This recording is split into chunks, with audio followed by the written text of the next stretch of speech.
What I love about it is that there's genuine choice from the online model to the typical high street model to the way that we're doing things, and a number of different routes in between. So vendors can choose the best fit for them. I think if you've got it in you to start your own business, there's an itch that just needs to be scratched, which can't be done unless you do it purely on your own. Nick, lovely office in the middle of town. Interestingly, above the high street, Yep. which is not unusual anymore. Yep. But tell us a bit why you did that, why you took the decision to not be a traditional high street agent. I think where we are in the high street, it's easy for clients to access us. I think the world's moving on. It's far more consultative the way that we do things now, so clients can come into a private office, have a conversation that's not on the high street about what can be a large sum of money, and it's a very different approach than a typical transactional approach. One's not right or wrong, but we prefer the consultative route. Okay. So you're an experienced franchisee. Yep. So what made you think differently this time about not doing another franchise and doing it completely your own brand? I was really tempted to go down the franchise route, and in fact I explored a number of different franchises. I love the franchising model for all the support and the systems it gives, but I think if you've got it in you to start your own business, there's an itch that just needs to be scratched, which can't be done unless you do it purely on your own.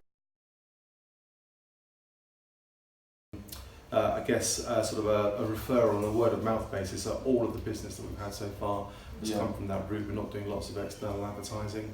That may change, but at the moment it's a system that works well for us, and more importantly for our clients. We can give them proper service while we become established. I think it comes down to the quality of the property marketing. So this is probably a good example. We would produce bespoke set of property details for every property that we list. It has its own logo, 3 different styles of professional photography, professional copywriting, they're bound magazine style brochures. We try and relay that level of quality through everything that we do, but also you're dealing with us, so if you list your property through Quarters with me, then I'll be dealing with everything through the whole transaction, from the viewings to the negotiation to following up on the sales progression, and the same will go with my colleague Theresa with the properties that she's dealing with. So we're not passing from department to department. And again, that's not wrong, it's just a different approach. Absolutely, I mean it's a very different market, as you say. It's not just listing it on Rightmove. There's an awful lot more than an estate agent will do, from getting the pricing right when you're launching the property, and importantly you do launch the property. You don't just advertise it, list it and hope the buyers will come. There were markets when you could do that, but I think it's like any product launch now. You get everything right, you then go to market and you listen to what the market's saying, interpret that, and then feed that back to the homeowner. I think our job and where we get the opportunity to shine and really add some value, and frankly the bit that we enjoy, is when we get into the negotiation part of the process. We have been fortunate that we haven't really noticed Purplebricks in our town. We're quite an established sort of market town. That's the background. Some very good established brands. There's been some listings here. A very small part of the market share, but hasn't really impacted our local market. And I think there are vendors that model's right for. The majority of homeowners in our local area are still going down the traditional route. What I love about it is that there's genuine choice from the online model to the typical high street model to the way that we're doing things, and a number of different routes in between. So vendors can choose the best fit for them. Yeah, no, I think you're right. I think there's lots of different models and different ways of doing it. And in terms of your fees that you charge, because that's the temptation from a lot of agents that I spoke to when Purplebricks launched, or just after, was to try and match their fee and hope they go away, which of course they didn't. And then those agents got stuck into a low fee sort of category, which I think is dangerous. So where do you stand on fees? Do you negotiate? Do you say this is what we charge and that's it, and because we offer a high quality service? So we've got a standard fee. It's published on the website.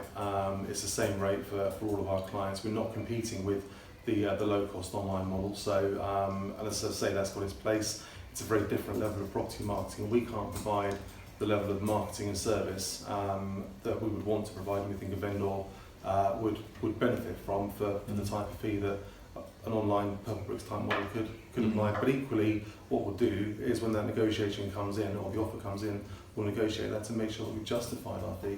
And often, there might be a question of just a few £1,000s, but actually that can pay for using an estate agent. So that's really where estate agents earn their value in my mind. And how do you grow your business from this particular location? What's your sort of 5-year plan for the area? Well, that's a good one. So at the moment, because we're still a young agency, although we're very established in estate agency and established in the area, we're a new brand and we need to tell people about us.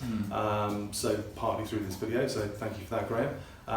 But partly through just working with our contacts. As I say, at the moment it's lovely because it's all word of mouth and referral. That will change at some point, I've no doubt.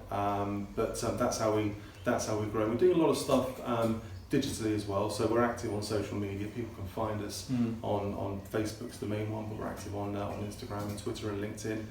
If people want to connect with us and follow what we're doing.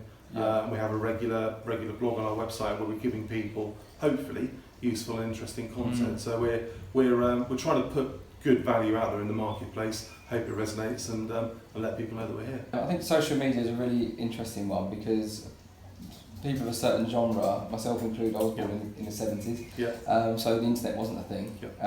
So we've had to sort of adjust around that a little bit, and sometimes that's hard for estate agents to do, A, because it's a bit alien to them, and they'll say, well, I don't use Facebook, but of course everybody else does, and certainly the younger generation coming through. Have you found that transition? Are you very open-minded about, I know we spoke earlier about doing videos and getting yourself in front of a camera, which seems to be the flavour of the week at the moment for a lot of agents trying that. But are you willing to give it a try? I know we spoke about it earlier. Well, do you see the value in that? Here we are, so it's the first time. So yeah, absolutely, I do see value in it. Interestingly, I've followed a number of estate agency businesses and individuals throughout the UK and globally, but that have been doing it well, and you can see how they're really generating traction. And what I like about it is they're talking actively about their local marketplace, not about the business. So price changes, different statistics, how sales volumes have increased from one year to the next, how one part of town might differ from one area to the next. So it's interesting local information. I'd find it interesting as a homeowner, and hopefully, we get to that stage, other homeowners will also. But that's the important thing. We, as well as owning a business in the town, we work in the town centre. So we live in the town. Our kids have grown up in the town, go to local schools. So we're residents as well as business owners. We try and look at it with both hats on. What's your views on prop tech in general from what you've seen the last, say, 3 years since it became something? There's lots of tools that we would love to use now, for example, but I know aren't right for us, but in 12 months' time, quite possibly. But in 5 years' time, we may have outgrown them. But then they'll also change. So I think it's picking and choosing. There's a lot of choice. Yes, indeed. Do you think there's a future for all types of models? Do you think they've all got their place regardless? I think they have. I think it's vendor choice, as we spoke to before. But I've just got this gut feeling that traditional agency, as it is today, will still maintain the lion's share. Or do you see that becoming significant change in the near future or a long-term future? I think it will change. I think it very much depends on the market. I think in quite established areas such as us, I think that change will be slower coming. I think if you're in bigger cities where they're perhaps more cosmopolitan, then I think and then more transient, then I think that change will be fast. There's definitely a place for the Keller Williams type models. I think there will be more and more self-employed people coming in. There's lots of talks of the hub type model at the moment. I think that will happen, and I think things will move away from the high street. But it's very definitely got its place for a long time. I think having come from that franchising environment, I really like the structure, the support, I like the collaboration, I like the fact that there'll be strong independent agencies that are part of the network that we can all learn from. We're all doing things slightly differently. We do a lot of things right, I'd like to think, but equally there's a lot that we don't know that we can learn from other people, so that really appeals, and having the access to the supplier showcase is really good. We spoke about prop tech, so yes, there's lots of suppliers that we could go out and we could research, but I'm really grateful that you're doing that, because I can then look at that, you've shortlisted it, and I can see which ones suit our business, our life stage. So it's the structure. What I'd really like to see as it develops is a really strong community within FIA where people are sharing, whether that's leads, whether that's learnings, even if it's just someone to talk to. Running your own business can be quite lonely, and actually having that person that you can speak with and have that conversation with is really helpful. Yeah, fantastic. Nick, it's been a pleasure. Thank you, Graham. Cheers.